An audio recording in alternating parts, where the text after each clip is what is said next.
নমস্কার, আপনার রায় অনুষ্ঠানে আপনাদের সবাইকে স্বাগত। সন্দেশখালীতে ইডি আধিকারিক এবং সংবাদ মাধ্যমের কর্মীদের উপর প্রাণঘাতী হামলার পর ৩ দিনেরও বেশি সময় অতিক্রান্ত। কোথায় শেখ শাহজাহান? শেখ শাহজাহানের এখনো পর্যন্ত হদিশ নেই। প্রশ্নে পুলিশের ভূমিকা। শুধু শেখ শাহজাহানই নয়, সেদিন রীতিমতো টেলিভিশন ক্যামেরার সামনে যেভাবে প্রাণঘাতী হামলা হলো,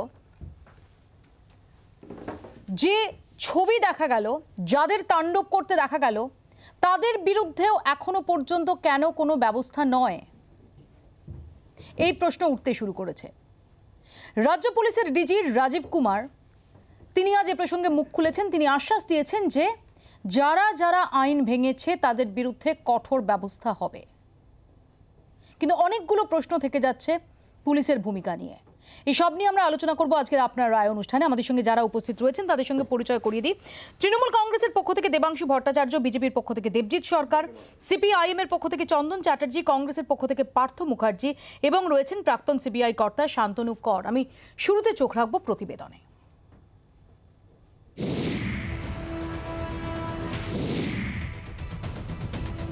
সন্দেশখালীর সরবেরিয়ায় শেখ শাহজাহানের বাড়িতে অভিযানে গিয়ে হামলার মুখে ইডি অফিসারদের মার। গুরুতর জখম হন ৩ ইডি অফিসার, একজনের মাথা ফাটে। আক্রান্ত একাধিক সংবাদ মাধ্যম। ঘটনার ৩ দিন পার, কিন্তু গ্রেপ্তার দূরে থাক, হামলার ঘটনায় একজনকেও আটক পর্যন্ত করতে পারল না পুলিশ। একবারও অভিযানে গেল না। তৃণমূল নেতা শেখ শাহজাহানি বা কোথায়? প্রশ্নবাণে বিদ্ধ পুলিশ। ঘটনার পর কিভাবে বিনা বাধায় সপরিবারে উধাও শাহজাহান? কাদের মদতে সদল বলে এলাকা ছাড়ল শাহজাহান? মারধরে অভিযুক্তদের ছবি ধরা পড়েছে ক্যামেরায়, তবু কেন অধরা? ঘটনার পর কেন একবারও গ্রামে অভিযানে গেল না পুলিশ? ধরপাকড়ে কি আদৌ সদিচ্ছা আছে পুলিশের? পুলিশের ভূমিকায় কড়া বার্তা রাজ্যপালেরও। সিবি আনন্দ বোসের তোপ। শাহজাহানকে কেন এখনো গ্রেপ্তার করা হয়নি? শাহজাহান কি সীমান্ত পেরিয়ে গিয়েছে নাকি ভারতেই? দোষী পুলিশ অফিসারদের চিহ্নিত করে কেন ব্যবস্থা নয়? যদিও আইন ভঙ্গকারীদের বিরুদ্ধে ব্যবস্থা নেওয়ার আশ্বাস দিয়েছেন রাজ্য পুলিশের ডিজি। उसके खिलाफ सख्त कार्रवाई करेंगे जिसने भी लॉ को तोड़ा है। उसके खिलाफ सख्त कार्रवाई करेंगे जिसने भी लॉ को तोड़ा है। শাহজাহান নিয়ে বিস্ফোরক অভিযোগ তুলেছেন বিরোধী দলনেতা।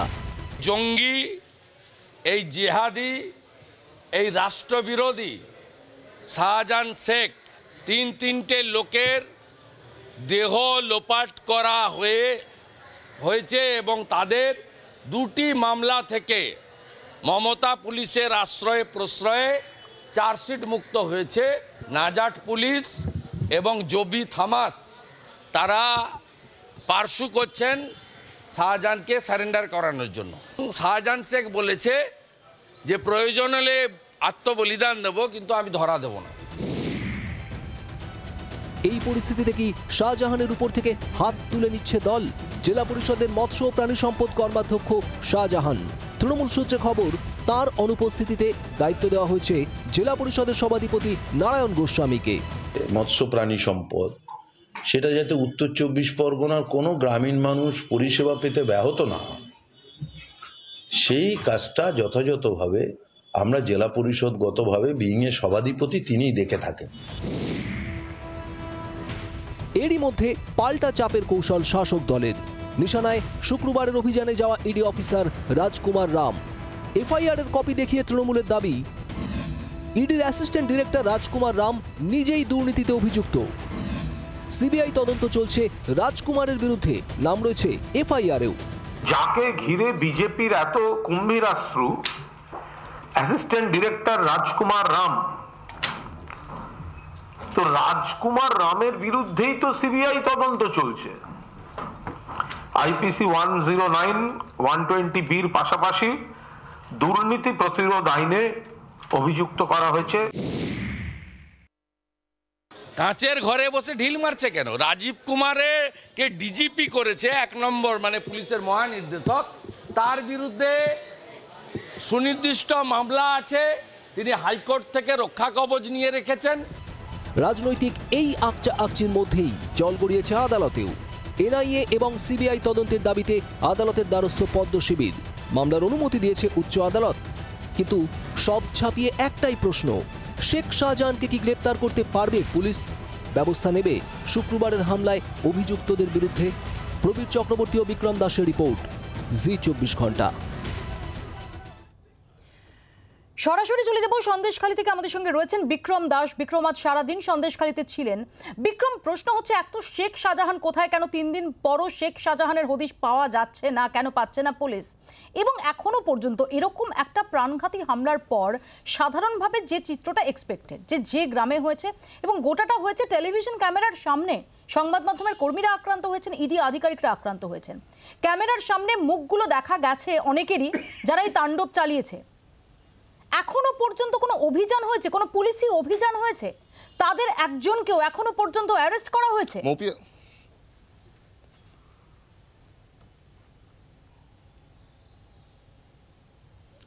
মৌপিয়া, তোমাকে যেটা জানাবো যে রেশন দুর্নীতিকাণ্ডে গত শুক্রবার যেদিনকার এনফোর্সমেন্ট ডিরেক্টরেটের তরফ থেকে হানা দেওয়া হয়েছিল শেখ শাহজাহানের বাড়িতে তল্লাশি অভিযান চালানোর জন্য, সেদিনকারই কিন্তু এনফোর্সমেন্ট ডিরেক্টরেটের কাছে স্পেসিফিক ইনপুট রয়েছে যে যখন এনফোর্সমেন্ট ডিরেক্টরেটের আধিকারিকদেরকে এবং সিআরপিএফদেরকে সেখান থেকে মারধর করে সেখান থেকে বের করে দেওয়া হয়, তারপরেই কিন্তু ওই দিনকারই অর্থাৎ ওই দিন রাতেই শেখ শাহজাহান তিনি কিন্তু বাংলাদেশে পাড়ি দেওয়ার জন্য তিনি প্রচেষ্টা করেছিলেন, কিন্তু সেই প্রচেষ্টা ব্যর্থ হয়েছে বিভিন্ন কারণে। এবং তারপর থেকেই যেটা আমরা জানতে পাচ্ছি যে সুন্দরবন এলাকাতেই কিন্তু এই শেখ শাহজাহান তিনি রয়েছেন, এমনটাই স্পেসিফিক ইনপুট রয়েছে এনফোর্সমেন্ট ডিরেক্টরেটের আধিকারিকদের কাছে। কিন্তু যেহেতু এই এলাকাটা অত্যন্ত বড় এবং আমরা জানি যে সেখানে ওয়েটল্যান্ড রয়েছে, কোস্টাল এরিয়া রয়েছে, সেই কারণে কিন্তু বিএসএফ এর সাহায্য নেওয়া হচ্ছে। বিএসএফ কিন্তু ক্রমাগত এই সমস্ত এলাকায় বিভিন্ন যে রিমোট জায়গাগুলো রয়েছে সেখানেও তারা তল্লাশি অভিযান চালাচ্ছেন। শেখ শাহজাহানের হদিশের জন্য আমার বক্তব্য যে তুমি তো আজকে এই এলাকাগুলোতে গিয়েছিলে, যে সমস্ত গ্রামে এই প্রাণঘাতী হামলা, যে জায়গায় প্রাণঘাতী হামলা হলো, সেখানে এখনো পর্যন্ত কোনো পুলিশি অভিযান হয়েছে?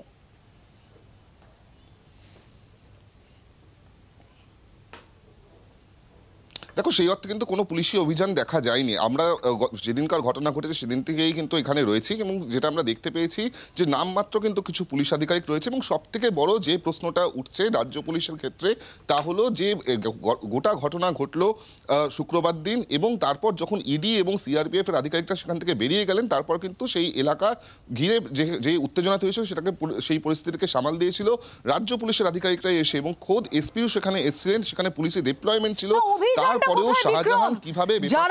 যারা সংবাদ মাধ্যমের কর্মীদের পিটিয়েছে, ইডি আধিকারিকদের পিটিয়েছে, সেটা তো ক্যামেরার সামনে চলেছে তাণ্ডবটা। তাদের কজনকে আটক বা অ্যারেস্ট করা হয়েছে এখনো পর্যন্ত?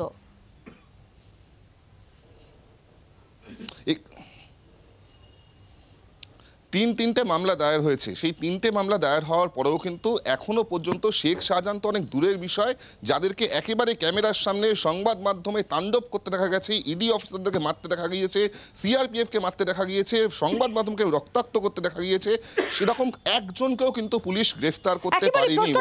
বিক্রম, ধন্যবাদ। বিক্রম দাস আমাদের সঙ্গে এতক্ষণ সরাসরি ছিলেন। প্রশ্নটা এখানেই, দেবাংশু, কেন তাহলে কি ধরে নিতে হয় যে পুলিশ কিছুটা হলে উদাসীন?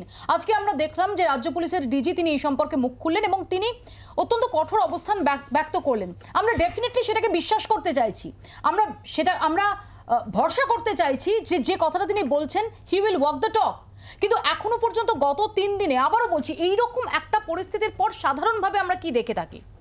সাধারণ মানুষ, এর জন্য কোনো নিরাপত্তা বিশেষজ্ঞ হতে হয় না, যে গ্রামে একটা অভিযান হবে, পুলিশ যাবে, পুলিশ আইডেন্টিফাই করবে। এবং আমি বলছি, এরকম একাধিক ঘটনার ক্ষেত্রে আমরা দেখেছি যে আমাদের কাছ থেকে ফুটেজ চাওয়া হয়েছে। এক্ষেত্রে অন্তত বলতে পারি যে এখনো পর্যন্ত ফুটেজ চেয়ে কোনো চিঠি আসেনি। দেখুন, প্রথমেই 24 ঘন্টা সকল দর্শককে শুভ সন্ধ্যা এবং নতুন বছরের শুভেচ্ছা জানাই। আমি প্রথমত হচ্ছে আজকে রাজ্য পুলিশের ডিজি যে কথাটা স্পষ্টভাবে বলেছেন, ওটা আমি আরও একবার বলতে চাইছি যে যারাই অন্যায় করে থাকুক না কেন, যারাই আইন শৃঙ্খলা ভেঙে থাকুক না কেন, তাদের প্রত্যেকের যথোপযুক্ত শাস্তি এবং তাদেরকে আইনের কাঠগড়ায় আনা হবে। এখন বিষয়টা হচ্ছে শাহজাহান কোথায় আছে, এই যে প্রশ্নটা, দেখুন আপনাদের সাংবাদিকও এখানে দাঁড়িয়ে আছেন, তিনিও বললেন যে বিএসএফও তাকে খুঁজছে। তাদের ধারণা তারা নাকি শাহজাহান নাকি আছে সুন্দরবনের কোথাও, বাংলাদেশে পালানোর নাকি সে চেষ্টা করেছিল। আবার ইডির কাছে টাওয়ারের লোকেশনও আছে। তো ইডির কাছে টাওয়ারের লোকেশন আছে, বিএসএফ খুঁজছে। তাহলে আমার প্রশ্নটা হচ্ছে, বিএসএফই বা 3 দিনে খুঁজে পেল না কেন তাকে? বিএসএফও তো খুঁজছে। তাহলে রাজ্য পুলিশের ক্ষেত্রে যদি অনিয়া হয়ে থাকে তাহলে বিএসএফ ক্ষেত্রেও কি অনিয়া আছে? তো বিএসএফ কেন খুঁজে পাচ্ছে না? তাদের কাছে টাওয়ার লোকেশন এটা দিয়ে এই পয়েন্টটাকে জাস্টিফাই করা যায় না, কারণ বিএসএফ এর নির্দিষ্ট এখতিয়ার রয়েছে, নির্দিষ্ট টেরিটরি রয়েছে, এবং সেই টেরিটরিটা মাই পয়েন্ট ইজ যে একটা সাধারণ এরকম একটা ল এন্ড অর্ডার সিচুয়েশন তৈরি হয়েছিল যেখানে সেদিন সমস্ত উচ্চপদস্থ আধিকারিকরা পৌঁছে গিয়েছিলেন। এই বিষয় তারপর 3 দিনে কটা অভিযান হয়েছে, যে মুখগুলোকে দেখা যাচ্ছে তাণ্ডব করতে, যাদের দেখা যাচ্ছে গাড়ি ভাঙচুর করতে, যাদের দেখা যাচ্ছে এই আক্রমণ করতে, তাদের কজনের বিরুদ্ধে ব্যবস্থা নেওয়া হয়েছে? দেখুন আমি শুধু একটা কথা বলি, আপনি বিএসএফ এর খোঁজ খবর করা হয়েছে, আপনি বিএসএফ এর টেরিটরির কথা বললেন, আমি শুধু একটা কথা মনে করিয়ে দিই, আজ থেকে 1 বছর প্রায় আগে এই 15 কিলোমিটার যে বিএসএফ এর রেডিয়াস ছিল ওটাকে এই কেন্দ্রীয় সরকারই কিন্তু বাড়িয়ে 50 কিলোমিটার করে দিয়েছে। আর 50 কিলোমিটার করার পর গোটা সুন্দরবন এরিয়াটাই কিন্তু বিএসএফ এর টেরিটরির মধ্যে চলে আসে, ফলে তাদের এখানে কোনো অসুবিধা হওয়ার কথা না। এবার আপনি যেটা বললেন, দেখুন এটা তো অবশ্যই সংবাদ মাধ্যমের ওপর যে ন্যাক্কারজনক হামলা হয়েছে, আমরা এর আগেও নিন্দা জানিয়েছি, আমরা আবারও নিন্দা জানাচ্ছি, আমরা নিন্দা জানিয়েছি। অবশ্যই ইডি আধিকারিকদের ওপর কারোর রক্ত ঝরে যদি থাকে, কারোর উপরে যদি হামলা হয়ে থাকে, সে হামলা ন্যাক্কারজনক। কিন্তু আমার প্রশ্ন হচ্ছে যে তৃণমূল কংগ্রেস কর্মী আর সাধারণ মানুষ এই ব্যাপারটাকে গুলিয়ে দিলে কিন্তু চলবে না।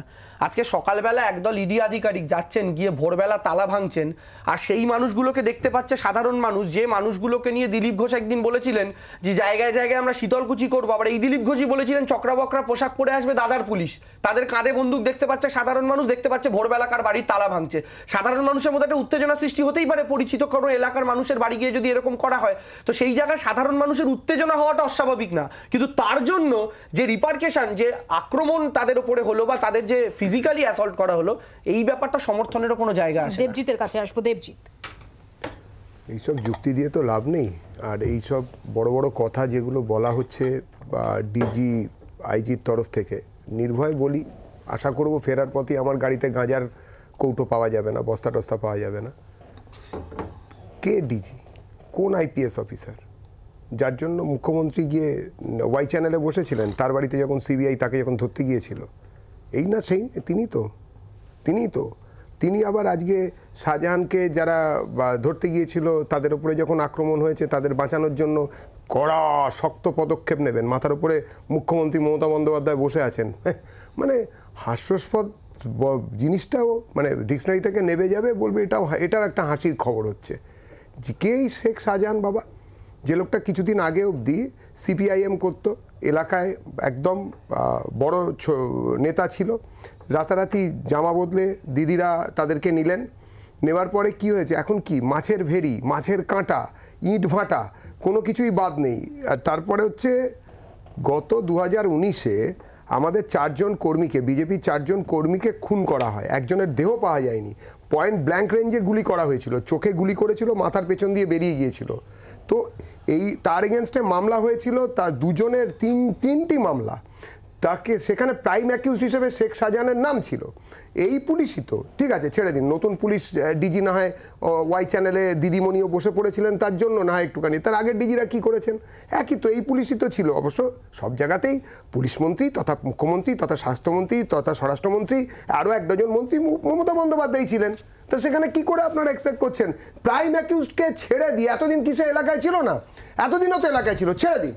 আর বিএসএফ 50 কিলোমিটার করা হয়েছে, বিএসএফ 50 কিলোমিটারে ঘুরবে। আরে ভাই, কথায় কথা তো বলেন ওপার থেকে পারে বিএসএফ এর হাতেই তাহলে আইন শৃঙ্খলাটা তুলে দিন। আমি আসবো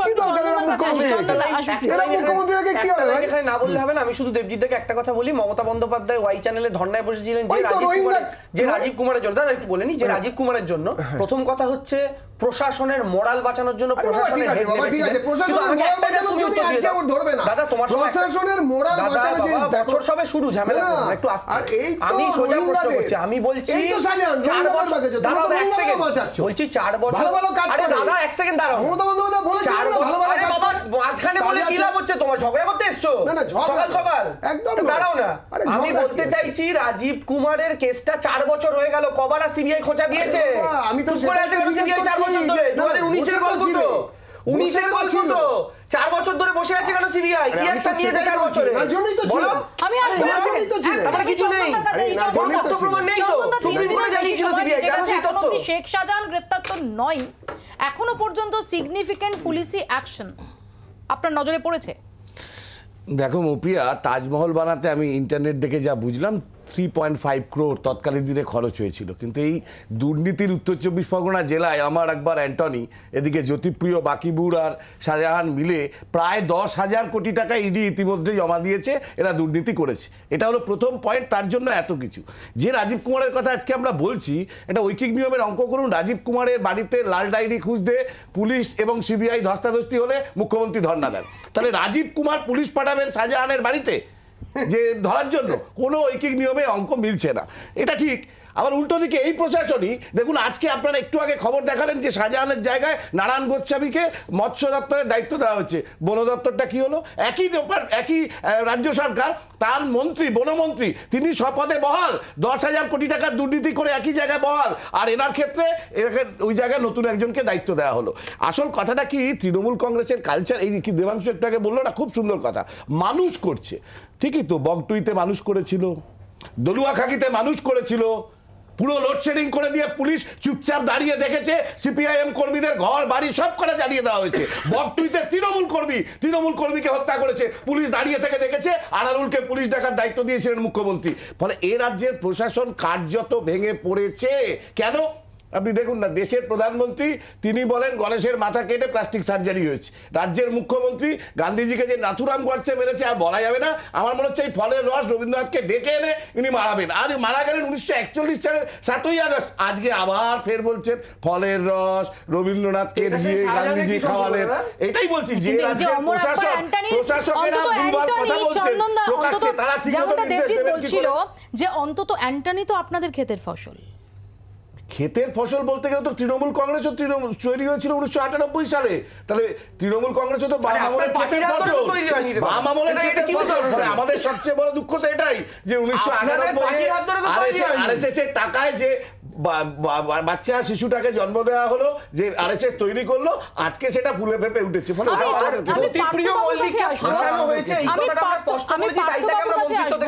10,000 কোটি টাকা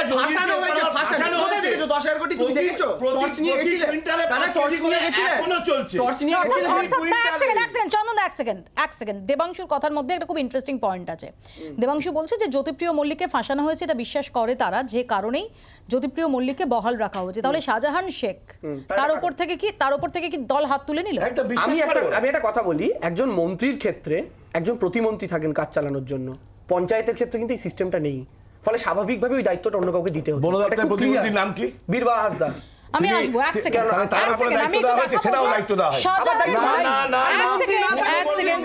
শাহজাহানের ভাই আসবো প্লিজ। শাহজাহানের ভাই শেখ আলমগীরের কাছে আমরা পৌঁছে গিয়েছিলাম। কি বলছে শেখ আলমগীর, শুনুন। শেখ শাহজাহান তিনি কোথায়, এটা তো আমি যথার্থভাবে বলতে পারবো না কোথায়, কারণ আমার সঙ্গে যোগাযোগ হয়নি এখনো। যেদিনকে এখানে ঘটনা ঘটে, ইডি আসে, সেদিনেই তো উনি মোটামুটি আমার যেটা ধারণা, উনি ওই ফোনটা রেখে মোটামুটি বাইরে বেরিয়েছিলেন, এতটুকুই জানা। কেন থানায় কমপ্লেন করবো কেন? আর শুভেন্দু অধিকারী তো বলেই দিচ্ছে যে শাহজাহান শেখ বাংলাদেশে, আর সব কিছু তো মানে শুভেন্দু অধিকারীরাই বলে দিচ্ছে, কবে ইডি আসবে তাও বলে দিচ্ছে। কেননা 30 তারিখে যুদ্ধ, মানে যেদিন ইডি আসে তার 2 দিন আগে শুভেন্দু অধিকারীরা বসিরহাটে এসে বলেছে যে শাহজাহান শেখের পুরো শিকুচি আমার হাতে আছে, খুব তাড়াতাড়ি ওকে দেখা যাবে। কি আশঙ্কা করলো যে 7 সকালে ইডি বিনা নোটিশে মোটামুটি কোনো কারণ ছাড়াই, তারা তো একবার অন্তত শেখ শাহজাহানকে ডাকতে পারতো। সে তো আর সে একটা উত্তর 24 পরগনা জেলা পরিষদের কর্মদক্ষ। এখানে ধস্তাধস্তি হওয়ার পরে ওরা যথারীতি এখান থেকে বেরিয়ে চলে যায় একদম সুস্থ শরীরে। তারপর এখান থেকে বেরিয়ে যাওয়ার পরে আমরা পরবর্তী ভিডিওতে আপনাদের মিডিয়ার মাধ্যমে দেখতে পাচ্ছি যে গাড়িগুলো ভাঙচুর হ্যানত্যান। এই গাড়িগুলো কিভাবে ভাঙলো, কারা ভাঙলো, তার ভিডিও ফুটেজ করতে ভাই হিসেবে আমার যেটা কর্তব্য, আমি তাকে ফোনে 1-2বার ট্রাইও করেছি তাকে ফোন করার জন্যে, তবে আমি তার ফোনে পাইনি। দাদা যেখানেই থাকুক, যে পরিস্থিতির মধ্যেই থাকুক না কেন, সে নিশ্চয়ই আইনের সহায়তা নিয়ে তিনি এগোবেন। নিশ্চয়ই দাদা আইনের সহযোগিতা নিয়ে এগোবেন, এমনটাই মনে করছেন শেখ আলমগীর, এবং তিনি দাবি করছেন যে ওখান থেকে ইডি আধিকারিকরা তারা বহাল তবিয়তেই নাকি বেরিয়েছিলেন, তারপর হঠাৎ তারা ভিডিওতে দেখেন যে এরকমভাবে একটা রক্তারক্তি কাণ্ড হয়ে গেছে, কারা করেছে জানেন না। পার্থদার কাছে আসবো। পার্থদা, হ্যাঁ দেখুন, মানে আগা পাঁচতলায় একজন মানুষ যে এতক্ষণ ধরে ক্যামেরার সামনে এরমভাবে শান্তভাবে নির্লিপ্তভাবে যে এতগুলো মিথ্যে কথা বলতে পারে, এটা মানে সবাইয়ের কাছে দিনের আলোর মতো পরিষ্কার। ঘটনা হচ্ছে যে তিনি সব কিছু দেখেছেন এবং সেই কাঁচ ভাঙা এ ভাঙা আমরাও তো দেখেছি যে যখন ঘটনাগুলো ঘটেছে তখনই কিন্তু এই ঘটনাগুলো ঘটেছে। এমন নয় যে ঘটনাগুলো ঘটার বেশ কয়েক ঘন্টা বাদে আমরা এসব ভাঙাভাঙি বা এই মাথা ফাটায় মাথায় ব্যান্ডেজ এই সমস্ত ফটোগুলো দেখেছি। কিন্তু এখানে কথাটা কি জানেন তো, সবচেয়ে গুরুত্বপূর্ণ কথা যেটা বারবার বলা হচ্ছে তৃণমূল কংগ্রেসের পক্ষ থেকে, যে আজকে দায়িত্ব থেকে নাকি শেখ শাহজাহানকে সরিয়ে দেওয়া হয়েছে। না, তাকে সরানো হয়নি, আপাতত তাকে অব্যাহতি দেওয়া হয়েছে। কেন জানেন? যেহেতু তার বিরুদ্ধে লুক আউট নোটিশ রয়েছে। এই লুক আউট নোটিশের আইনি রাস্তা থেকে বাঁচবার জন্যে তাকে একটা সরকারি পদ যে কর্মাধ্যক্ষ রয়েছেন সেখান থেকে সরানো হয়েছে। একজন মানুষকে যখন এরমভাবে সরানো হয় তাকে কিন্তু বরখাস্ত করা হয়নি, কারণ বরখাস্ত করলে অন্য যে কেউ দায়িত্ব নিতেন। না, আমরা বলছিও না যে বরখাস্ত করা না না, যে মুহূর্তে একজন তার সেই মানে সভাধিপতি যখন নিজে দায়িত্ব নিচ্ছেন তখন বুঝতে হবে যে আপাতত তাকে রিলিফ করা হলো, যেহেতু এই আইনের এই ব্যাপারটা আসছে, না হলে কিন্তু তাকে বরখাস্ত করা হয়নি। আর একটা কথা হচ্ছে যে এইসব ফোন টোন ব্যাপার উনি বলছেন যে জানেন না। উনি কি জানেন না? ওনার ঘনিষ্ঠজনেরাই তো বলছেন যে যে মুহূর্তে তিনি খবর পেয়েছেন যে রাসায়নের জন্যে আমাদের মন্ত্রী গ্রেপ্তার হয়েছেন, তিনি তার 5খানা মোবাইল ফোন তিনি নষ্ট করে দিয়েছেন। একটা ল্যাপটপ নিয়ে নেওয়া হয়েছে মানে ইডির লোকেদের থেকে, দুটো মোবাইল ফোন নিয়ে নেওয়া হয়েছে। এগুলো তিনি জানেন না? আমি এখানে আসলে শান্তনুবাবুর কাছে। শান্তনুবাবু, 3 দিনেরও বেশি সময় অতিক্রান্ত, এখনো পর্যন্ত যে পুলিশি অ্যাকশন সেটা দেখে আপনি কি মনে করছেন, যেটাই কি হওয়ার কথা? একই সঙ্গে এটাও মেনশন করব যে আজকে ডিজি মুখ খুলেছেন এবং তিনি বলেছেন কড়া ব্যবস্থা হবে। দেখুন, আমি তো কোনো রাজনৈতিক কোনো রকম কথাবার্তা বলতে পারবো না। অন্তত এইটুকু আমি বলতে পারি অ্যাজ এ সিবিআই ম্যান যে একটা পুলিশের পক্ষে 72 ঘন্টা হচ্ছে 72 বছরের সমান। কারণ লোকাল পুলিশের পার্টিকুলারলি তাদের ইন্টেলিজেন্স থাকে, তাদের বিভিন্ন রকমের নেটওয়ার্ক থাকে। কারণ আপনি একটাও দেখেছেন যে আজকে যদি কোথাও একটা ডাকাতি হলো বা বড় ব্যাংক রাবারি, সেখানে পুলিশের যারা সোর্স তারাই ওইখানে খবর দেয়। তো এখানেও ওই সুন্দরবন এলাকাটা, বেসিক্যালি ওই এলাকাটায় পুলিশের সোর্স আরও বেশি আছে, কারণ ওখানে কিন্তু শুধু লোকাল পুলিশ নয়, আমাদের যেরকম সেন্ট্রাল আইবিও কাজ করে, স্টেট আইবি কাজ করে, স্পেশাল ব্রাঞ্চের অফিসাররা ডেপুট থাকে। এই এলাকাগুলো খুব সেন্সিটিভ এলাকা, কারণ ওখানে বর্ডারিং, আমাদের একটা বিদেশি অন্য একটি দেশের সাথে আমাদের সীমানা রয়েছে। তারপরে সুন্দরবনের জলপথ, ওখানে আপনার মাঝিদের বিভিন্ন ট্রলারে ডাকাতি হয় বিভিন্ন সময়ে। তো ওই জন্য ওই এলাকাগুলোয় শুধু মানে কেন্দ্রীয় এজেন্সি নয়, যেরকম বিএসএফেরও তারাও লঞ্চ নিয়ে টহল দেয়, বিএসএফ আছে, সেই রকম কিন্তু স্টেট গভর্নমেন্টেরও থানার মেন ফার্স্ট বেসিক, আমার তো সবচেয়ে ওই পুলিশিং ব্যাপারটা তো শুরুই হয়েছে আমার লোকাল পুলিশ থেকে।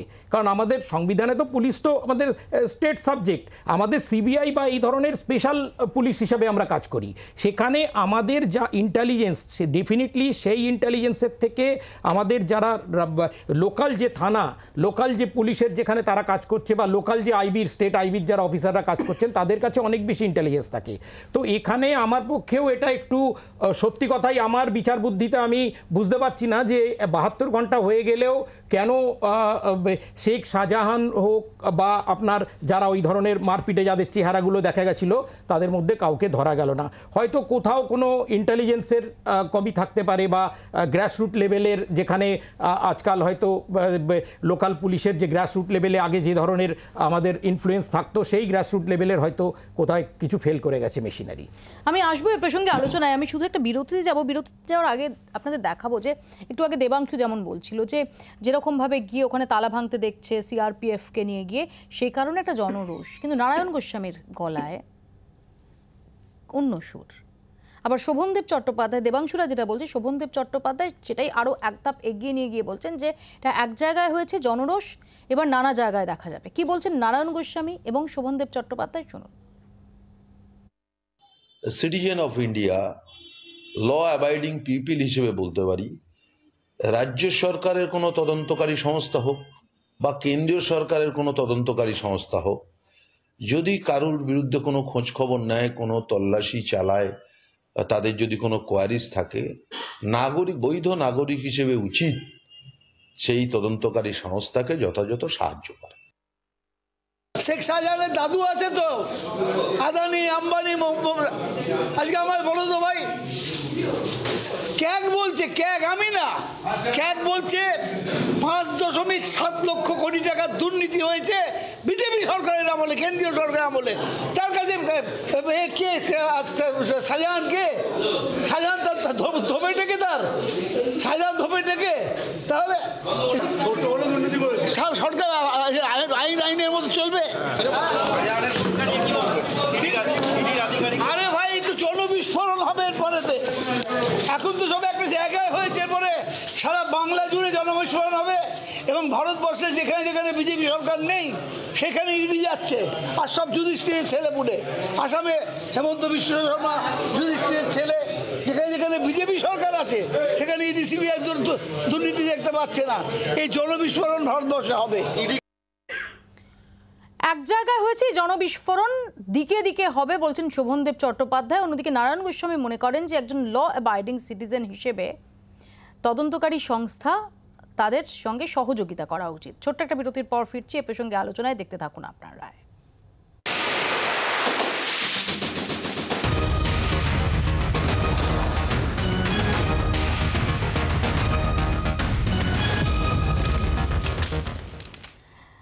ফিরে এলাম বিরতির পর। খুব সংক্ষেপে দেবাংশুর কাছে যাব। দেবাংশু, নারায়ণ গোস্বামী মনে করেন যে একজন ল অ্যাবাইডিং সিটিজেন হিসেবে কেন্দ্রীয় তদন্তকারী সংস্থার সঙ্গে যথাযথ সহযোগিতা করা উচিত, আর শোভনদেব চট্টোপাধ্যায় বলছেন জনবিস্ফোরণ হবে এবার। এই সহযোগিতা করতে গিয়ে দলের মধ্যেই কি দ্বিমত রয়েছে? বলছি সহযোগিতা করতে গিয়েই তো দেশের একের পর এক বিরোধী নেতা ঢুকে যাচ্ছে ভেতরে। সঞ্জয় রাউত শিবসেনা, মনীষ সিসোদিয়া আম আদমি পার্টি, আপনি বিহারে দেখুন, আপনি উত্তরপ্রদেশে দেখুন, আপনি পশ্চিমবাংলার মাটিতে দেখুন, সহযোগিতা তো সবাই করছে। সিবিআই যতবার ডাকছে যাচ্ছে। আপনি বলুন অভিষেক বন্দ্যোপাধ্যায় সবার ডাক পেয়েছে, সবার গেছে। যাচ কোথায়? অভিষেক বন্দ্যোপাধ্যায়কে ডাকলে তখন তো ইট পড়ছে না, ইডি আধিকারিকরা তো আক্রান্ত হচ্ছে না, মিডিয়া আক্রান্ত হচ্ছে না। শুধু তাই না, পার্থ চট্টোপাধ্যায় এত বড় মন্ত্রী, তাহলে শোভনদেব চট্টোপাধ্যায় বলছেন এই শুরু। আমি ওটাই বলছি, পার্থ চট্টোপাধ্যায় এত বড় মন্ত্রী, অ্যারেস্ট করার জন্য গেছে, তদন্ত এই সেই নাড়াঘাটা এত কিছু। শেখ শাহজাহান কি কিছু হয়েছে? শেখ শাহজাহান কি তাহলে হয়েছে? এবার আমার বক্তব্য তো এটাই, আপনাকে এই জায়গাটা বুঝতে হবে। শেখ শাহজাহান যে এলাকার মানুষ, সেই এলাকার মানুষের জায়গাটা কি, যে এই মানুষগুলো সেই অফিসারদের সেই চক্রা বকরা পোশাক। আমি শুরুতে বললাম এই চক্রা বকরা কথাটা আমার বলা না, এটা দিলীপ ঘোষের বক্তব্য 2021-এর বিধানসভা ভোটের আগে, যে চক্রা বকরা পোশাক পরা পুলিশ আসবে, জায়গায় জায়গায় শীতলকুচি হবে, এটা হচ্ছে দাদার পুলিশ। এটা দিলীপ ঘোষের দেওয়া ট্যাগ। তো জায়গায় জায়গায় শীতলকুচি হবে, এটা বলার পর ওই ড্রেস পরা মানুষ সকালে গিয়ে তালা ভাঙছে, এলাকার মানুষের রিপারকেশন কি হবে দিদি? এটা খুব ন্যাচারাল ব্যাপার। আমি একটা নিষ্পাপ প্রশ্ন করছি, এই শেখ শাহজাহান যখন পিটিয়েছিল না তৃণমূলের এক মন্ত্রীকে, আর এলাকার বাস রুটটা বন্ধ করে দিয়ে সরকারি বাস রুট। আচ্ছা, আলোচনা শেখ শাহজাহান নিয়ে হচ্ছে না? হ্যাঁ, শেখ শাহজাহান অবশ্যই। আমি বলছি শেখ শাহজাহান দোষী কি নির্দোষ এই আলোচনা কিন্তু আমরা করছি না। আমি ওইটা নিয়ে আলোচনা করব। তো ব্যাপারটা হচ্ছে যে শেখ শাহজাহান দোষী কি নির্দোষ সেটা তার বলার অপেক্ষা রাখে না। শেখ শাহজাহান তাজা ছেলে, একদম নির্দোষ, ধপধপে কোরা কাপড়ের মতন, তন্তুশ্রীর বোনা, এরকম বলতে হবে। কি আলোচনা হচ্ছে? ঠিকই তো। এই শেখ শাহজাহান, ধপধপে সাদা শেখ শাহজাহান, যেদিন তৃণমূলের মন্ত্রী পিটিয়েছিল সেদিনও ধপধপেই ছিল। কি করতে পেরেছেন? শোভনদেব চট্টোপাধ্যায় মতন উনি যান এলাকায়, দেখি কত হিম্মত। আমি বলছি না, শেখ শাহজাহান বলবে জাগরণ হবে। হ্যাঁ, জাগরণটা কি মানে পুরো পিঠ ভাঙা প্যাদানি হবে, এটা শেখ শাহজাহানের ভাষা। এবং শুভেন্দু অধিকারী আজকেও অভিযোগ করেছেন যে 3 জনকে খুন করে দেহ লোপাট করে দেওয়ার নায়ক হচ্ছে শেখ শাহজাহান। শুভেন্দু অধিকারী শেখ শাহজাহানের বাড়িতে ইডি রেড হওয়ার ঠিক 2 দিন আগে যখন ওখানে প্রোগ্রাম করতে গেল, কেন বললেই শেখ শাহজাহানের ধোঁয়া আমি কদিনের মধ্যে বার করব? তার ঠিক 3 দিন পরে ইডি কথা, এটা তো যে কোনো রাজনৈতিক দল করে ইডি রেড। তার জন্য কি ইডি কে মারবে? ইডি পরে ইডি রেড। আবার এটার মানে বিজেপি। ইয়েস, এটাই বলতে চাই। হ্যাঁ, তুমি সেটা বলতে চাইছো? ইয়েস, ঠিক। ED is equal to BJP. তার মানে CBI is equal to BJP. BJP. চন্দনদা, আচ্ছা, এতক্ষণ তো দেবজিৎ যা বললো যদি তাই সত্যি হয়, মুকুল রায়, অ্যাকর্ডিং টু কুণাল ঘোষ, মুকুল রায় হাত ধরে শাহজাহানকে নিয়ে এসেছিলেন টিএমসিতে। সেই মুকুল রায় বিজেপি না তৃণমূল কেউ জানে না, দুটিকেই আছেন। দাঁড়ান, 1 মিনিট দাঁড়ান, যে কোনো কিছু বলার আগে ভাবতে হবে। বলে তো এখন বাজারে শাহজাহান ধরা পড়েছে, সবাই মিলে বলে দিচ্ছে ধরে নিয়ে এসেছে কে, তাকে এনেছে কে। দ্বিতীয় মুর্শিদাবাদে শুভেন্দু অধিকারী দাঁড়িয়ে বললেন, শুভেন্দু অধিকারী দাঁড়িয়ে বললেন আমি 50 লাখ টাকা ক্যাশ দিয়ে তাকে বামফ্রন্ট থেকে টিএমসি তে এনেছিলাম। আজ পর্যন্ত একটা এফআইআর না টিএমসি করেছে না বিজেপির তরফে কোনো কথা আছে। তাহলে তৃণমূল কংগ্রেস বিজেপি তো কোনো কথা বলছে না, কেন বিজেপি তো কোনো কথা বলছে না? একজন বিরোধী দলনেতা দাঁড়িয়ে মুর্শিদাবাদে বলছেন 50 লক্ষ টাকা দিয়ে আমি এটা দিয়ে এসেছি, দেখুন দুজনে মিলে মনিরুল ইসলামকে দলে নিয়েছিল মনে আছে লাভপুরে, ফলে এটা ভাবার দরকার আছে বিজেপির আর টিএমসি। লাভপুরে এই শাহজাহানের মতো ছিল মনিরুলকে নিয়ে এরকম ছিল দলে নিয়েছিল। আমি পয়েন্টটা বলতে চাইছি যে মৌপ্রিয়া আমরা যে আলোচনাটা করছি না, সত্যি সত্যি জমিনে কি হয়েছে, মাটিতে যে মামলাগুলো হয়েছে সেগুলো সব জামিনযোগ্য। সাংবাদিকদের রক্ত পড়েছে, ড্রাইভারদের রক্ত পড়েছে, ইডি আধিকারিকদের রক্ত পড়েছে, জামিনযোগ্য মামলা দিয়েছে। আর উল্টো দিকে তাকে পুলিশ একবারও ইন্টারোগেট করেনি, আর উল্টো দিকে ডাকেনি, তার কাছে একবারও যায়নি। আমাদের যে কর্মীরা খুন হয়েছিল 3টে মামলা 3 জনের স্ত্রী করেছেন, আমি শেষ করি যায়নি। আর উল্টো দিকে বর্ধমানে একটা ছিল, রোহিঙ্গা প্রসঙ্গটা চেপে যান কেন? আবার কেন রোহিঙ্গা করতে গেছে? রোহিঙ্গারাই তো একই ঘুরে ফিরে ওই গল্পে সামনে দাঁড়িয়ে দাম্পত্য বসিয়েছিল। পরে বলবেন, নদীর চর রোহিঙ্গা বলছেন না কেন? পরে বলবেন, ওরাই তো করেছে। আরে পরে বলবেন, দাঁড়ান। তুমি রোহিঙ্গা বর্ধমানে একটা বড় ছিল, সেটাকে যেই উপরে ফেলা হলো তাদেরকে 14 দিন জেল খাটানো হলো। আর এখানে দেখুন সব কটা জামিনযোগ্য অপরাধে কেস দিচ্ছে। ফলে রাজীব কুমার যাই বলুন আসলে কি করবে? পুলিশের ভূমিকায় চরম ক্ষুব্ধ এনফোর্সমেন্ট ডিরেক্টরেটও। দেখুন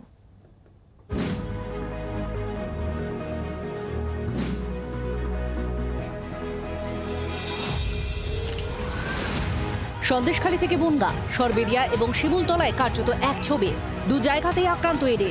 সন্দেশখালীতে একজনের মাথা ফেটেছে, গুরুতর আহত আরো 2। শিমুলতলায় উড়ে এসেছে আধলা ইট পাথর, বেনজির এবং কার্যত প্রাণঘাতী হামলা। তবু পুলিশ কার্যত হাত গুটিয়ে বসে, ধরপাকড়ের চেষ্টা পর্যন্ত নেই। গুরুতর হামলার ঘটনাতেও লঘু ধারা। রাজ্য পুলিশের বিরুদ্ধে এমনই ক্ষোভের সুর এনফোর্সমেন্ট ডাইরেক্টরেটের। রীতিমতো বিজ্ঞপ্তি দিয়ে উষ্মা প্রকাশ করে ইডির অভিযোগ। সন্দেশখালীতে হামলার ঘটনায় পুলিশে অভিযোগ দায়ের করা হয়েছে, কিন্তু অধিকাংশই জামিনযোগ্য ধারায় মামলা রুজু করেছে পুলিশ।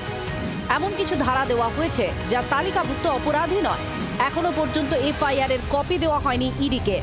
রাজ্যের শাসক দল বারবার দাবি করেছে পুলিশকে জানিয়ে গেলে এমন হামলার মুখে পড়তে হতো না, কিন্তু শিমুলতলার ঘটনায় আরও বিস্ফোরক অভিযোগ ইডির। প্রেস বিজ্ঞপ্তিতে তাদের দাবি, সকাল 8:46-এ বনগা পুলিশকে ইমেল করে অভিযানের বিষয়ে জানানো হয়। বিকেল 4টায় বনগা পুলিশ জেলার এসপিকে ফোন করা হয়। ইডি আধিকারিকদের পর্যাপ্ত নিরাপত্তার আর্জি জানানো হয়, কিন্তু তারপরেও জনতার জমায়েত আটকানোর চেষ্টা করেনি পুলিশ। রাত 11:30-এ ইডি আধিকারিকদের গাড়িতে ইট পাটকেল ছোড়া হয়। এক্ষেত্রেও এফআইআর এর কপি দেওয়া হয়নি। পুলিশের এই মনোভাব বুঝেই আটঘাট বাঁধছে ইডিও। শাহজাহানকে জালে ফেলতে শুরু হয়েছে তৎপরতা। মোবাইল লোকেশন ট্র্যাক করে ইডি জানতে পারে শুক্রবার অভিযানের সময়ও বাড়িতেই ছিলেন শাহজাহান, অথচ তারপর থেকেই কার্যত কর্পূরের মতো উবুই গিয়েছেন। ইডি সূত্রে খবর, এবার শাহজাহানের খোঁজ পেতে বিএসএফ এর গোয়েন্দাদের সঙ্গে নিরন্তর যোগাযোগ রাখা হচ্ছে। কেন্দ্রীয় গোয়েন্দাদের সঙ্গেও তথ্য আদান প্রদান চলছে ইডির। তদন্তেও গতি আনতে চলেছে ইডি। রেশন দুর্নীতির তদন্তে যুক্ত হয়েছেন 2 অফিসার। তদন্তকারী দলকে শক্তিশালী করতে যোগ দিচ্ছেন 2 সিনিয়র অফিসার, প্রশান্ত চন্দ্রিলা ও চন্দ্রমনীশ কুমার। শুধু গোয়েন্দা নেটওয়ার্কে জোর নয়, বাড়তি নিরাপত্তাও আঁটোসাঁটো করছে ইডি। সোমবারই রেশন দুর্নীতিতে ধৃত শঙ্কর আঢ্যর মেডিকেল টেস্ট ছিল। দেখা গেল নজিরবিহীন নিরাপত্তা, হাতে ঢাল, মাথায় হেলমেট পরে ফুল প্রোটেকশনে কেন্দ্রীয় বাহিনীর জওয়ানরা, যা গ্রেপ্তার হওয়া একাধিক মন্ত্রীর ক্ষেত্রেও দেখা যায়নি। ভবিষ্যতের ইডি অভিযান কেমন হতে পারে? সোমবার কি সেই ট্রেলারই দেখা গেল শঙ্কর আঢ্যর মেডিকেল টেস্টে? ব্যুরো রিপোর্ট, জি 24 ঘন্টা। এই ঘটনার পর ইডি আধিকারিকদের তাদের এই শঙ্কর আঢ্যকে নিয়ে বেরোনোর সময় তাদের হেড গিয়ারের ব্যবস্থা করতে হচ্ছে এবং এই যে লঘু ধারার অভিযোগ উঠছে, শান্তনুবাবু। আমি যতটা জানি এই ধরনের অফেন্সে 353 ইন্ডিয়ান পেনাল কোডের ধারা যুক্ত করা, যেটা করা হয়েছে। কিন্তু আমি আমার যতটা খবর পেয়েছি যে ইডির একটা আপত্তি ছিল যে ওখানে 152 আইপিসি বা 153 আইপিসি কেন যোগ করা হয়নি।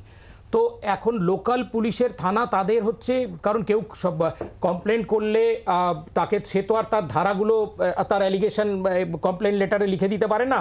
এটা হচ্ছে দায়িত্বশীল যিনি আইও বা ওখানকার যিনি সুপারভাইজিং অফিসার তার দায়িত্ব যে তিনি ভালো করে, কারণ আমরা যেমন সিবিআইতে কাজ করেছি আমি জানি আইনের, আমি আইন পাস না LLB LLM না হয়েও আমি আইনের ধারাগুলো যেগুলো যে প্রাণঘাতী হামলা হয়েছে ইডি আধিকারিক এবং সংবাদ মাধ্যমের কর্মীদের উপর, তো ক্লিয়ার অ্যাটেম্প টু মার্ডার হতে পারে। ইয়েস, অ্যাটেম্প টু মার্ডার তো থাকবেই, তার সাথে এই যে 152 53 যেগুলো থাকেনি খুব মানে যেটা একদম মানে, এবং সংবাদ মাধ্যমে দেখুন 153 বা এবং 353 যেটা হচ্ছে পার্টিকুলারলি সরকারি কর্মচারীদের, এছাড়াও 152 আছে বা অন্যান্য ধারা যেগুলো আছে যে সংবাদ মাধ্যমের যাদের উপর অ্যাটেম্প করা হলো।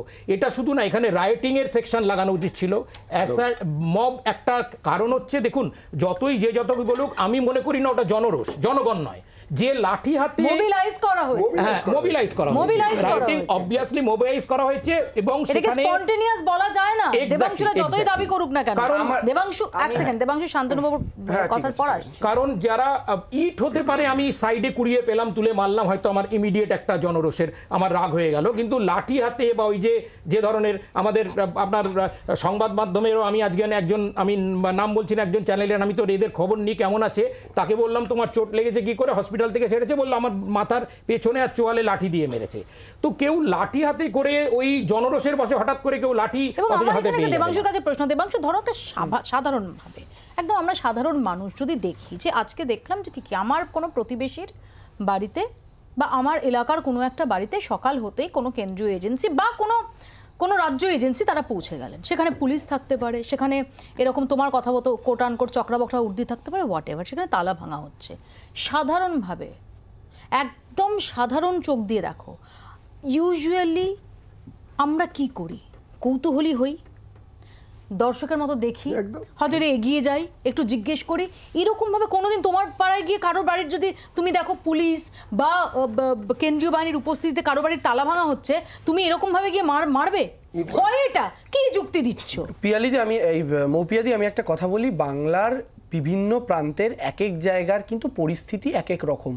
আমি আপনাদের একটা কথা বলছি, আপনি কলকাতা শহরে এটা বললে কিন্তু শুভেন্দু অধিকারী যে রোহিঙ্গা উপস্থিতির কথা বলছেন সেটাকেই জোরালো করা হচ্ছে। আমি যেটা এক এক জায়গায় এক এক রকম, আমাকে বলতে দাও, কালীঘাটে এক রকম, আমি কি বলছি আমার শুনতে গেল, আমি বলছি কলকাতায় বসে আপনি যে কথাটা বলতে পারছেন, কলকাতায় বসে না, তুমি যে কোনো গ্রামেও, যে কোনো গ্রামেও আপনাকে ওটা বলছি না, আমি জীবনের সবচেয়ে বেশি সময়টা কাটিয়েছি গ্রামে, সেখানে আমি ভাবতে পারি না যে সেখানে কারো বাড়ি তালা ভাঙছে কেন্দ্রীয় বাহিনী এসে তাদের সবাই লাঠি নিয়ে চড়া হবে না, এমন যদি হয় না, যদি মোবিলাইজ না করা হয়, আমি যদি এই নিয়ে আগাম প্রিপারেশন না থাকে, আমি দুটো পয়েন্ট বলছি, যদি ক্রিমিনাল ইন্টেনশন না থাকে, আমি দুটো পয়েন্ট আপনাকে বলছি। প্রথম পয়েন্ট হচ্ছে যে যদি সেই ব্যক্তি এলাকায় পপুলার ব্যক্তি হন, যদি সেই ব্যক্তির সঙ্গে এলাকার মানুষের ডেলি যোগাযোগ থাকে এবং তিনি যদি পপুলার দাদা, আমি আমারটা কমপ্লিট করে নি না, আমি কারোর সঙ্গে কমপ্লিট করতে পারবো। ফিরহাদ হাকিম তো পপুলার নেতা, হ্যাঁ, যদি প্রিয় মল্লিক তো পপুলার নেতা, একদম 22 জুলাই হয়েছিল তো, কিন্তু দাদা আমারটা আমি বলে দিই না, কি বলেছিলেন দাদা সিপিএম এসে বললেও ছিল, দাঁড়াও আমি বলে বেহালাতে দাঁড়িয়ে আরে দাদা আমাকে আবার পয়েন্টটা কমপ্লিট করতে দিন না, আপনার কাউন্টার পয়েন্ট কাউন্টার নয় হয়েছে, আপনি পরিস্থিতি বলতে দিন, মোকিয়ালি চারটে পাতা দিয়েছে তো, কাজে লাগাবেন তো, বলো। হ্যাঁ, আমি যেটা বলতে চাইছি সেটা হচ্ছে যে প্রথম কথা হচ্ছে যে সেই রকম জায়গা থেকে মানুষের মধ্যে উত্তেজনা ছড়াতে পারে, তার উপরে যখন বিজেপি থেকে এরকম বক্তব্য থেকে থাকে। আর আমি একটা কথা বলি মৌপিয়াদি, মোবিলাইজ করা হয়েছে তার মানে এটা প্রি প্ল্যান্ড, তার মানে আগে থেকে করা হয়েছিল, নাহলে তো মোবিলাইজ করা হবে না। যেখানে সিবিআই এর একাংশের এবং আমাদের বিরোধী দলের একাংশের এটা বক্তব্য, আমরা যখন বলছি রাজ্য পুলিশকে কেন ইনফর্ম করে যায়নি, তখন তাদের বক্তব্য কি সিক্রেসির কারণে কারোর বাড়িতে রেড করতে গেলে কি ইডি জানিয়ে যাবে, তাহলে তো প্রশাসন তাকে খবর দিয়ে দেবে। তাহলে কিভাবে এই একই খবর ওখানকার এলাকার মানুষের কাছে চলে গেল, পুলিশকে জানিয়েছে, পুলিশকে জানালো, আরেকটা খুব সিম্পল জিনিস হতে পারে, এক সেকেন্ড, তুমি কেন এটার মধ্যে এত রকেট সায়েন্স খুঁজছো আমি জানি না। সাধারণ বুদ্ধিতে, আমাদের মতো সাধারণ মধ্যমেধার বুদ্ধিতে আরেকটা সম্ভাব্য কারণও হতে পারে, বলুন। বাকিবুর জালে, জ্যোতিপ্রিয় মল্লিক জালে যদি এই দুর্নীতির আর কোনো বেনিফিশিয়ারি থেকে থাকে, তাহলে তার আশঙ্কা থাকবে যে এর পরের স্টেপটা আমি হতে পারি, সেই জন্য এই আগাম পরিকল্পনা হতেই পারে। খুব স্বাভাবিক, তার জন্য এটা রকেট সায়েন্স হতে হয় না। তার মানে বলছেন এখানে গিয়ে কোথাও শাহজাহানের মনে শুভেন্দু 3 দিন আগের বক্তব্য অনুঘটকের কাজ করে থাকতে পারে, তাই তো? যে শাহজাহান এইটাই আমি বলতে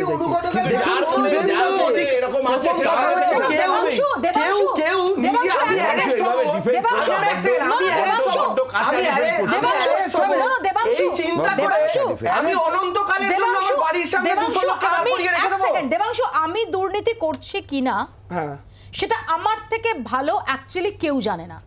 আচ্ছা, যদি রেশন দুর্নীতির জাল গোটায় কেউ, যদি বাকিবুর রহমান, যদি প্রিয় মল্লিক তারা অ্যারেস্ট হয়ে থাকে, তাতে যদি অন্য যে কোনো ইন্ডিভিজুয়াল সেই ইন্ডিভিজুয়ালের যোগসূত্র থাকে, তার থেকে ভালো কেউ জানে না যে পরের স্টেপটা কি হতে পারে। একদম। তাহলে আপনি আমি আরেকটা সিম্পল কথা বলছি, তাহলে আমি একটা কথা বলে দিন। এই যে হাই প্রোফাইল অ্যারেস্ট গুলো গত 2 বছরে আমরা দেখছি, প্রথম অ্যারেস্টের নাম কি? পার্থ চট্টোপাধ্যায়, তাই তো?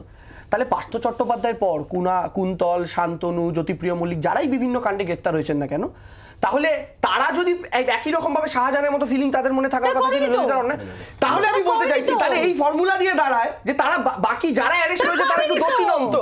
তারা কেউ দোষ করে না, তারা করে না। আমি ওটাই তো দুর্বল নয়, আমি বলছি যদি কেউ নিজেকে সেভ করার কথা যে আমি অন্যায় করেছি, আমি অন্যায় করেছি, সেইটা ভেবে আমি আমার বাড়ির সামনে আমার জড়ো করে রাখলাম, তার মানে বাকি যারা করেন তাদের মনে এই ভয় নেই তো? একদম একদম। তাদের মনে ভয় নেই তো? শুরুটা তো একটা জগদ্ধাত্রী পুজোর ভাসানের দিন হয়েছিল এই বাংলায়, মনে পড়ছে? ওই যে টেবিলের তলায় পুলিশ এরম করে দাঁড়িয়েছিল, এরম করে আলিপুরে। তো উত্তরপ্রদেশের মুখ্যমন্ত্রী ঠিক আছে, উত্তরপ্রদেশের মুখ্যমন্ত্রী ওই যে টেবিলের নিচে এরম করে দাঁড়িয়েছিল না আলিপুরে।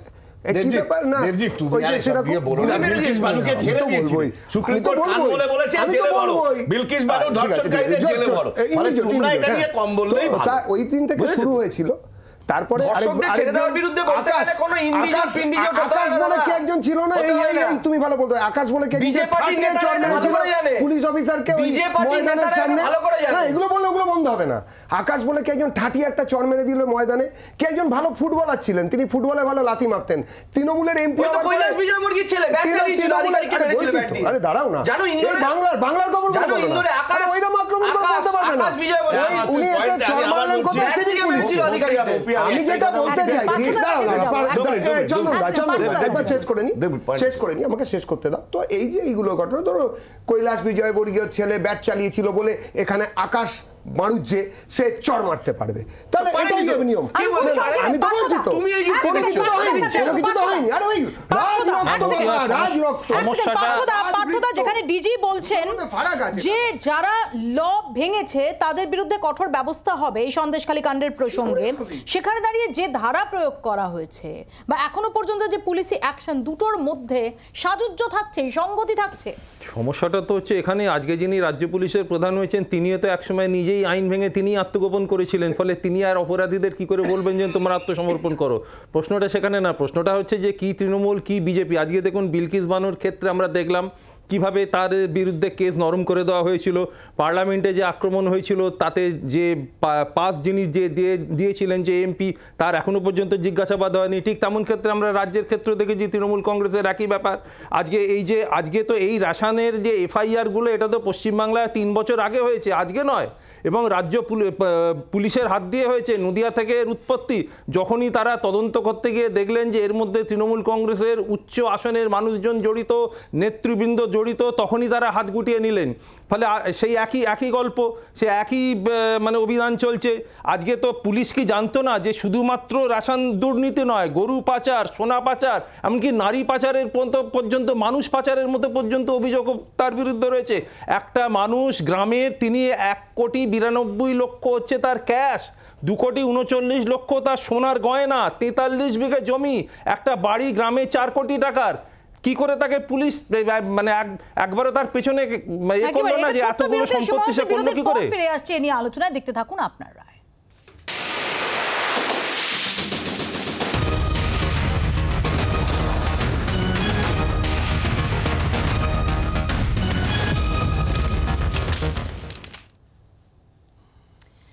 অভিষেক বন্দ্যোপাধ্যায়, তার এত সম্পত্তি আসে কোথা থেকে? তিনি একটা এফিডেভিট করে সোশ্যাল মিডিয়ায় ডিক্লারেশন দিন। সেরকম হলে মীনাক্ষীর মতো তার যারা সমসাময়িক নেতা তাদেরও সেটা দিতে বলা হবে, বলছেন কে? বিচারপতি অভিজিৎ গাঙ্গুলি। শুনুন। একজন নেতা অভিষেক বন্দ্যোপাধ্যায়, তার এত সম্পত্তি কোথা থেকে আসে? তিনি কি একটা এফিডেভিট অফ অ্যাসেটস দিয়ে ডিক্লেয়ার করবেন? এফিডেভিট তৈরি করে সোশ্যাল মিডিয়াতে কি পোস্ট করবেন যে তার এফিডেভিট অ্যাসেটস কত? সেটা করতে পারবেন? যদি তিনি করেন, আমি তাহলে অন্যান্য ইকুইভ্যালেন্ট নেতা যারা আছেন, যেমন ধরুন মীনাক্ষী মুখোপাধ্যায় বা অন্য যারা আছেন, তাদের কাছেও একই অনুরোধ রাখবো যে আপনারাও ওই এফিডেভিট অফ অ্যাসেটস করে সোশ্যাল মিডিয়ায় দিন। আমরা দেখতে চাই, সাধারণ মানুষ হিসেবে আমরা দেখতে চাই যে কার কত সম্পত্তি আছে, কে কত সম্পত্তি করেছেন এবং কার সম্পত্তি করার কতটা সোর্স ছিল, কতটা সম্পত্তি করার। এটা কি করতে পারবেন বলে মনে হয় না। সংক্ষেপে সবার রিয়াকশন নেব। দেবাংশু। আমি সর্বপ্রথম একটা কথা বলি, গতকালকে সিপিএম এর ব্রিগেডে কেউ উজ্জীবিত হোক না হোক, আমাদের অভিজিৎ গাঙ্গুলি সাহেব উজ্জীবিত হয়েছেন। আমি বারবার বলছি, উনি রাজনৈতিক দালালি করছেন। বিচারপতির আসন ওনার ইমিডিয়েটলি ছেড়ে দেওয়া উচিত। উনি বিচার ব্যবস্থার কলঙ্ক। ভারতবর্ষের একজনও বিচারপতিকে নিয়ে আপনি এরকম উদাহরণ দেখাতে পারবেন না যিনি মাইকের সামনে এসে মিডিয়ায় বাইট দিয়ে একজন বিচারপতির আসন দখল করে পরপর রাজনৈতিক বক্তব্য। এই লোকটা কি বলেছে? মমতা বন্দ্যোপাধ্যায় নাকি প্রতিহিংসা পরায়ণ। এই লোকটা কি বলেছে? তৃণমূল কংগ্রেস পার্টিটাকে আমি তুলে দিতে বলবো নির্বাচন কমিশনকে। এই লোকটা কি বলছে? যেদিন না উনি করেছেন, কুণাল ঘোষ ওনাকে যে যুক্তিযুক্ত জায়গায় অ্যাটাক গুলো করেন, ওই জায়গা থেকে জানি উনি ভাবছেন কুণাল ঘোষের প্রশংসা করলে চারটে কথা কম আসবে। উনি চালাক লোকও আছেন। নেতাজি ইন্ডোরে যেদিন তৃণমূলের প্রোগ্রাম চলছে, উনি আদালতে একটা মামলা চলছে, সেখানে গিয়ে বলছেন যান সব দুর্নীতিগ্রস্তরা ওখানে গিয়ে নেতাজি ইন্ডোরে বসে আছে। যেদিন নেতাজি ইন্ডোরে তৃণমূলের প্রোগ্রাম চলছে, ইনি বিচারপতি। এরপরে এনার এজলাসে সাধারণ মানুষ, কোনো মানুষ গিয়ে ভাববেন এনার থেকে আমরা রাজনৈতিক নিরপেক্ষ বিচার পেতে পারি? রাঘব তো খুব স্বাভাবিক কথা, কারণ বাংলার প্রতিটি সাধারণ মানুষেরই এটা প্রশ্ন। বাংলার প্রতিটি সাধারণ মানুষেরই এটা বাংলার প্রতিটি সাধারণ মানুষেরই এটা প্রশ্ন যে অভিষেক বন্দ্যোপাধ্যায় 2012 সালে যা প্রপার্টি ছিল আর 2024 সালে যে সম্পত্তি হয়েছে লিপস অ্যান্ড বাউন্স, তার থেকেও বড় প্রশ্ন উনি ইন্সপায়ার্ড হয়েছেন ওই ডায়মন্ড হারবারে যখন বিভিন্ন লোকের থেকে টাকা তুলে সরকারি বার্ধক্য ভাতা না দিয়ে নিজের পকেট থেকে টাকা দেওয়া হচ্ছে, ওটা থেকে উনি ইন্সপায়ার্ড হয়েছেন। যে টাকাটা এলো কোথা থেকে? টাকাটা এলো কোথা থেকে? ওই টাকাটা উনি জমা করলেন কোথা থেকে? এগুলো লুটের টাকা মানুষকে দেওয়া হচ্ছে না বিষয়। আরে অভিষেক বন্দ্যোপাধ্যায়কে প্রশংসা করে দ্বিতীয় যা আপনাদের মুরদ হয়নি, আপনাদের মুরদ হয়নি। এক মিনিট, মুরদ 35 বছরের ছেলেটার মুরদ হয়েছে, ওরা প্রশংসা করুন। ওরা পারেনি, আমরাও পারবো না। এই 7.5 কোটি টাকা পারবে না তো? পিএম কেয়ার ফান্ডের টাকাগুলো কি করেছো? কোথা থেকে আসছে? পিএম কেয়ার ফান্ডের টাকা কি করেছো? কত টাকাটা কোথা থেকে আসছে এটা জাতি জানতে। আরে এনজিও তে কি করে মানুষ কাজ করে? আরে এনজিও তে কি 5টা মানুষ মিলে এনজিও তে কাজ করে, এভাবেই 10 জন 100,000 মানুষ দিচ্ছে সরকারি প্রকল্পে টাকা ঢোকে। সোজা ঘোটালা, পুরো ঘোটালা পার্থবাবু, বিচারপতি অভিজিৎ গঙ্গোপাধ্যায়ের বক্তব্য নিয়ে ইতিমধ্যে তীব্রভাবে রিয়াক্ট করছে তৃণমূল কংগ্রেস। না, সেটা খুব স্বাভাবিক। তবে ব্যাপার হচ্ছে যে এটা তো ওনার নির্দেশ না, উনি একটা আবেদন করেছেন, ফলে এখানে অভিষেক বন্দ্যোপাধ্যায় কোনো দায় নেই, বরঞ্চ দায় যাদের ছিল সেটা হচ্ছে বিজেপির আন্ডারে থাকা ইডি। প্রশ্ন যেটা তৃণমূল কংগ্রেস বলছে, বিচারপতির প্রতি সম্পূর্ণ শ্রদ্ধা রেখে যে কোনো মামলার কনটেক্সটে একটা বিষয় যেটা এজলাসে ডেফিনেটলি সেটা সম্পর্কে মন্তব্য থাকতে পারে, কিন্তু এটা এজলাসের বাইরে হয়েছে এবং নির্দিষ্টভাবে কোনো মামলার পরিপ্রেক্ষিতে তো আসেনি। সরাসরি একজন নেতা অভিষেক বন্দ্যোপাধ্যায় তার কি করে সম্পত্তি, কত টাকার সম্পত্তি হয়েছে, এটাকে আপনি কিভাবে দেখছেন? না দেখুন, আমি তো আবার বলছি, এটা যদি উনি নির্দেশ তো উনি না দিলে কাউ দায় নেই এটা নিয়ে করার। তবে একজন বিচারপতি হিসেবে তিনি এটা এড়িয়ে যেতে পারতেন বলে আমার মত। আমার বরঞ্চ দেবাংশুর কাছে যে তৃণমূলের সন্দেশখালী 1 ব্লকের সভাপতি সত্যি শেখ শাহজাহান, একজন ব্লক সভাপতি 72 ঘন্টা ধরে পালিয়ে রয়েছেন, তাকে দল হিসেবে কি ব্যবস্থা নিচ্ছে তৃণমূল কংগ্রেস? সরকারি ক্ষমতায় রয়েছে তারা। এইভাবে দেবজিৎ ওনার কাছে মামলা নিয়ে যেতে হবে। দুটো কথা বলছি, এই ধরনের কথা বলার ব্যাপার নেই। বিচারপতি কোন কনটেক্সটে কি বলবেন তিনি তার ক্লারিফিকেশন তিনি দেবেন। প্রথম কথা হচ্ছে একটা কথা মনে রাখতে হবে যে বিচারপতি বিশেষ করে হাইকোর্টের বা যে কোনো ইভেন নিচের দিকের যারা মানে সাবঅর্ডিনেট যারা জাজেস বা ম্যাজিস্ট্রেট যারা আছেন, আমাদের দেশের সংবিধান এই মান্যতা তাদের দেন। এটা কোনো পার্টির হয়ে বলছি না, সাংবিধানিক কথা। তিনি যেখানে বসবেন সেটাই তার অফিস, তিনি যেখানে বসবেন সেটাই তার অফিস। তিনি যে গাড়িতে আছেন যদি মনে করেন ওটা তার অফিস, ওটা তার অফিস। তিনি যেখানে দাঁড়িয়ে যে মন্তব্য করছেন সেটাই বিচারপতির মন্তব্য বলেই ধরতে হবে, এবং বিচারপতির মন্তব্যের বিরুদ্ধে যেতে গেলে সেটা এই মিডিয়ায় বসে আমি মনে করি উনি ওই রকম বললে হবে না, তার জন্য ওপর ফোরাম আছে, সুপ্রিম কোর্টে না গিয়ে এখানে কেন? আমাদের এখানেই শেষ করতে হবে, শেষ এখানেই করতে হবে। একটু পরেই আমরা ফিরে আসছি দিনের সেরা বাছাই করা খবর নিয়ে পেজ ওয়ানে। দেখতে থাকুন জি 24 ঘন্টা। বাংলার আওয়াজ, বাঙালির আবেগ, জি 24 ঘন্টা।